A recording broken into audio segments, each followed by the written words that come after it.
Welcome back to the channel. నేను మీ దుర్గా ప్రసాద్. ఈ రోజు రివ్యూ ఆఫ్ ద ఫిల్మ్ వచ్చేసి మామ విష్ణు విన్యాసం. మన శ్రీ విష్ణు గారు నటించారు, అలాగే Nayan Sarika as a heroine.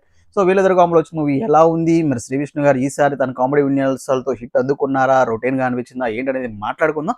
మాట్లాడుకునే ముందు మన ఒక వీడియో లైక్ చేయండి మామ. వీడియో లైక్ చేసి ఛానల్ సబ్స్క్రైబ్ చేసుకోండి, అలాగే బెల్ ఐకాన్ ఆన్లో పెట్టుకోండి మరిన్ని రివ్యూస్ అండ్ రియాక్షన్స్, అలాగే ఫిల్మీ అప్డేట్స్ కోసం. ఇంకేమాత్రం చేయకుండా స్టోరీ ప్లాట్ పాయింట్కి వస్తే మామ, మన శ్రీ విష్ణు గారు, ఇందులో విష్ణు ఆయన పేరు కూడా.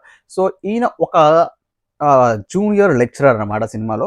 అయితే ఈయనకి న్యూమరాలజీ అంటే పిచ్చి. ఎంత పిచ్చి అంటే ప్రతిదీ అంకెల్లోనే జరగాలనేది పిచ్చి. మనకు అందరికీ ట్రైలర్లో చూస్తేనే అర్థమైంది, మొన్న వచ్చిన ట్రైలర్లు కానీ ట్రీజర్లు కానీ. సో అన్నీ అలాగే జరగడం. అలాంటి ఒక వ్యక్తి ఒక అమ్మాయితో ప్రేమలో పడతాడు, మన హీరోయిన్తో ప్రేమలో పడతాడు. కానీ అక్కడే ఒక ట్విస్ట్ ఉంటుంది. ఆ అమ్మాయి హీరోయిన్ ఫ్యామిలీ, ప్రేమించిన అమ్మాయి ఫ్యామిలీకి జాతకాలన్నా ఈ మూఢనమ్మకాలంటే విపరీతమైన భయం వాళ్ళకి. సో మరి లెక్కల మాస్టరు ఆ నమ్మకాలని దాటుకొని ఆమెని, ఆ హీరోయిన్ ఎలా గెలుచుకున్నాడు, ఈ క్రమంలోనే కామెడీ అంతా, ఈ క్రమంలో వచ్చే కామెడీ ఏంటి సో అనేది సినిమా మెయిన్ ప్లాట్గా తీసుకున్నారు మామ. This is a main plot.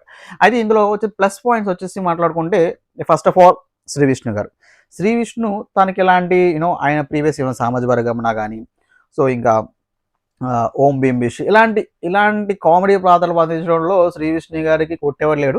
Because ఆయనకంటూ ఒక స్పెషాలిటీ ఉంది, ఇలాంటి ఈజీగా చేసేయగలరు ఇలాంటి పాత్రలు. So first of all Sri Vishnu గారికి ఇలాంటి పాత్రలు ఈజీ. ఆయన కామెడీ టైమింగ్ కానీ వన్ లైనర్ పంచెస్ కానీ చాలా బాగా పేలాయి సినిమాలో. సో పేలితే బికాజ్ ప్రీవియస్ సినిమాలో కూడా చూసుకుంటే అలాగే పేలు ఉంటాయి. సో హీరోయిన్ నయన సారిక దగ్గరికి వచ్చేస్తే స్క్రీన్ ప్రెసెన్స్ చాలా బ్యూటిఫుల్గా ఉంది, అలాగే బాగా కూడా యాక్ట్ చేశారు సినిమాలో ఎస్పెషల్లీ.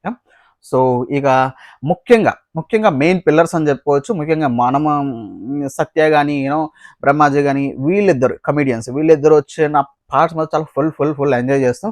సో మొత్తానికి ఫస్ట్ హాఫ్ అయితే ఫుల్ నాన్ స్టాప్ ఫన్తో వెళ్ళిపోతూ ఉంటుంది.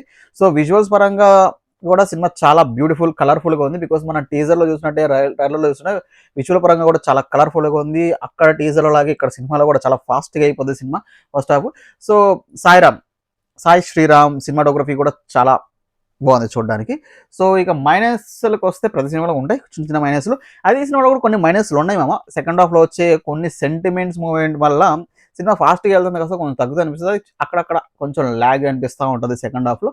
సో ఇక రథన్ గారి మ్యూజిక్ ఓకే అనిపించినప్పటికీ మ్యూజిక్ పరంగా, కాకపోతే అందులో వచ్చే సాంగ్స్ ఎవరికి గుర్తుండవు. బికాస్ అంత నోటెడ్ అయ్యే సాంగ్స్ కాదు ఈ సినిమా వరకు అని నాకు అనిపించింది. మరి మీకు ఏమనిపించింది వెళ్ళిందరు చూడండి, ఏమనిపించిందో కింద కామెంట్ చేయండి, ఓకేనా. సో అంతగా గుర్తుండవు అనిపించింది. సో క్లైమాక్స్ కొంచెం ఈజీగానే ప్రెడిక్టబుల్ చేసేవచ్చు క్లైమాక్స్. సో ఇవన్నీ పక్కన పెడితే ఫైనల్గా చెప్పాలంటే, మనం అందరిలాగా సినిమా రేటింగ్ ఎలా ఉంది, ఎవరు చూడొచ్చు ఏంటి అనుకుంటే, అందరిలాగా పూలు టమాటాలు పుచ్చకాయలు అలాంటివి కాకుండా మన సినిమా భాషలో నేర్చుకుందాం rating. Cinema hit, like block buster, super hit, average, flop, disaster, ఈ సినిమా టర్మ్లో ఇచ్చుకుందామా. నాకైతే ఈ సినిమా ఒక హిట్ మూవీ అని చెప్పుకోవచ్చు మామ. బికాస్ ఎందుకంటే మనం సినిమాకి వెళ్ళి ఎంగేజ్ అవ్వడం మనకి మెయిన్ ఇంపార్టెంట్. సినిమాకి వెళ్తా ఎంగేజ్ అవుతాం, ఎంటర్టైన్ అవుతున్నాం. అలాగే సినిమా ఫ్లో కూడా బాగుంది. ఫ్లో బాగుండాలి, కథ లాగిపోయినా అట్లీస్ట్ ఫ్లో బాగుండాలి, ఎంటర్టైన్ అవ్వాలి candidates, audience. As a normal audience away treat చేస్తారని నాకు అనిపిస్తుంది. నాకైతే ఈ సినిమా ఇలాగే అనిపించింది. బికాస్ ఈ సినిమాలు రొటీన్ అయినప్పటికీ మనం ఎంటర్టైన్ అయ్యాం, మన డబ్బులకి వర్త్ కాబట్టి. సో నాకు కొంచెం స్ట్రెస్ రిలీఫ్ అయింది కాబట్టి నాకు ఒక హిట్ మూవీ ఏమమ్మా. మరి మీకేమనిపించింది సినిమా చూసిన తర్వాత? మీకు నచ్చిందా లేదా అనేది కింద కామెంట్ చేయండి మామ. అలాగే వీడియో లైక్ చేయండి, వీడియో లైక్ చేసి ఛానల్ సబ్స్క్రైబ్ చేసుకోండి. అలాగే మరిన్ని రివ్యూస్ అండ్ రియాక్షన్స్ కోసం మామ మర్చిపోద్దు. నెక్స్ట్ వీడియో వరకు ఉంటా మామ. బాయ్, టాటా.